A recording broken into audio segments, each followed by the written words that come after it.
Welcome to the Key to All of This with Tim and Dylan. This week we are talking about the Book of Fett. This is one that I'm actually very excited for. This book is going to be a bestseller. Let's just say that. Yeah, I'll read it. Hardcover. Oh, yeah. Don't need the soft cover for this. I want the full book binding. No Kindle. No Kindle. No audiobook. Get that Kindle out of here. Night Audible. Night Audible. Go to sleep, Siri. Scram. Wait, Siri's not Audible. I don't care. I told her to go to sleep. So sleep she will. Sleep. Sleep. So Book of Fett, I'm very excited for this. So we talked in the last episode, Obi Wan. I was saying that is my favorite thing that's going to be coming out. I was dead wrong. Book of Fett. You are a liar. You sit upon a liar's throne. Book of Fett is my favorite thing that has been announced for the new Star Wars projects coming out. And we kind of dove into what we think the Book of Fett is going to be and who we want to see. But let's dive into it. Yeah. So I think this is going to be like a Kill Bill meets Boba Fett. Mm-hmm.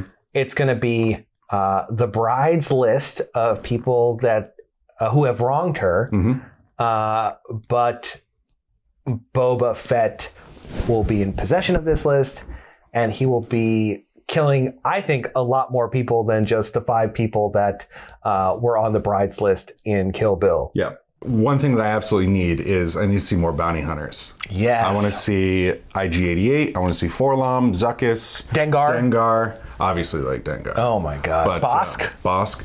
Bosk was the other one too. Yeah. We could even see, well, this takes place after Return of the Jedi. So I was going to say Greedo, but Greedo's long gone. Yeah. And also I think IG-88 might be dead. Wasn't he killed on Bespin? Or like IG-88 was going to capture Han Solo, and then is this canon? I don't know. I forget if this is canon or Legends, but I think IG-88 may be dead. I could be wrong though. Yeah, so it's possible. This might be edited out, or this could be extended for hours. I'm going to cut the audio and then just make it last longer. So if you could slow it down, he's still alive. That's it. I think IG may be dead. But yeah, I think we're going to get those two things. I think we're going to get a kill list, and I think we're going to get a lot of other bounty hunters. Also, we're going to find out how he got out of the Sarlacc pit. We better find out what happened there. Mm-hmm. You know, there's been theories and conjecture based on Legends, him using a thermal detonator to get out of there, like covered in like acid burns. Yep. But clearly that didn't happen because his armor is still intact. And Beskar. I guess it's Beskar, but I remember them saying that like Beskar would be melted by the Sarlacc, but I don't know. I mean, I'm not a metallurgist in Beskar, but you're allergic?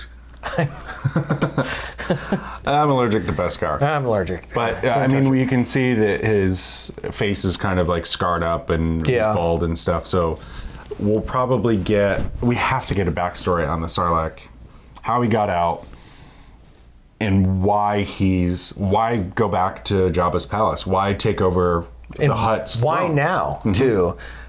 Clearly he's been training with or working with Sand People because he has the Gaffy stick. So I think he's become more of a nomad. So yeah, it really begs the question, like, why now? I mean, now that he's with Fennec Shand, maybe that's the opportune time to, take over the throne of Jabba the Hutt. Yeah. I mean, maybe he's building a new guild of bounty hunters. Yeah.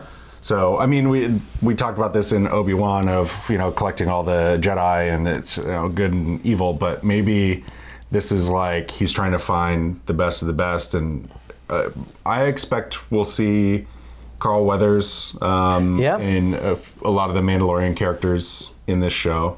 Different from the bounty hunter route, we could see Fett lead a type of Crimson Tide-like organization, and rebuild his profits and become this kind of gang leader. Yeah. You know, we could see him as the Tony Soprano of the galaxy, which would be great. Yeah, I would like to see Gabagool, Star Wars Gabagool. Yeah, I definitely want to see lots of scenes with him eating underneath his Mandalorian armor. Also, I want to know, why did he kill Bib Fortuna? Yeah. Because there's like clearly some story there where Bib Fortuna was like, whoa, Boba Fett, what's up? Oh, you're alive! Welcome back! And then he just instantly kills him. Because also, is this Boba Fett's first time back? Because he might not know about any of the skiff explosion, Jabba's sail barge explosion. He might think Jabba's still alive. Well, obviously he doesn't, because he showed up at Jabba's palace. But like, we might get some kind of backstory on all of that too. Is like, why was Bib Fortuna in the throne? Why was he alone? How did he gain so much weight in 5 years? I mean, he looks horrible. He looks like me after this pandemic is over. Even with all tendril the tails coming out of my head. Yeah. I think that there's a lot of bases to cover of why Fett is ruthless. You know, he is as ruthless as they come. And if he is as ruthless as they come. And if he survived the Sarlacc pit and got out within, I don't know, a year, I feel like he's going right back into bounty hunting. And the fact that he hasn't is a little strange to me. Like, what has he been doing? Yeah, like, so we're supposed to believe that it's been 5 years since Return of the Jedi. Did Fett just get out? How is he just getting to his armor? Yeah. Like, how recently has he gotten out? And how did he find his armor? I mean, these aren't stories that we're probably going to get, but those are all like interesting things of like, how long's he been in the Slammer? Yeah. And got out? What's his obsession with the Hutts and everything? Because he seems to have been paid well. Yeah. But also, he's probably going to have Han Solo on his radar. And I would say Han Solo and Mace Windu are going to be like two big names that he wants to go after. Now, do you think that if Han Solo returns, they would get Harrison Ford to like walk through the part and then do the same kind of de-aging process they used for Luke Skywalker in The Mandalorian? How do you think that happens? I could see Harrison Ford returning to Star Wars. I mean, he basically said he was done with Star Wars at 7 and he wanted to be dead and have it over with, but then came back in 9. So, I mean, it's Disney money, so they can get him to come back. But I think with the backlash of how Luke looked at the end of Mandalorian, that they would most likely do some kind of like deep fake thing. I could see Alden coming back, playing Han again, but I think that they would do a deep fake over him so he actually looks like Han Solo, because he didn't look anything like it. I mean, he looked similar to it, but Han Solo, I mean, you've got a unique nose. If you're not Harrison Ford, you don't look like Han Solo. Yeah. Like that's just the way things are. And you can't have a little button nose when Harrison Ford is known for his like large crooked nose. My schnoz. That's how I think he addresses his nose. Kanata? Schnoz Kanata. Schnoz Kanata's castle. Takodana. Takotana. Get off my Takodana. Get off my ship. Chewie. It's true. All of it. All of it.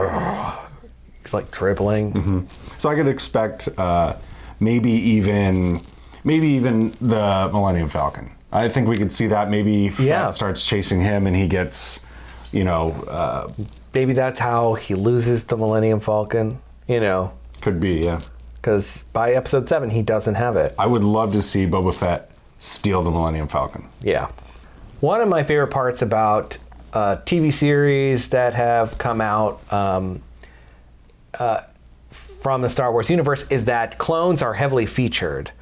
And I think by having Fennec Shand in the Bad Batch, that kind of opens the door for potential clones being used in the new series. I want to see clones alive, decades,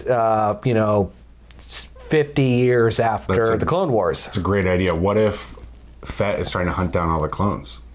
Yeah. That'd be incredible. For genetic copyright infringement. Mm-hmm. That's my daddy. That's my daddy. Also me. Mm-hmm.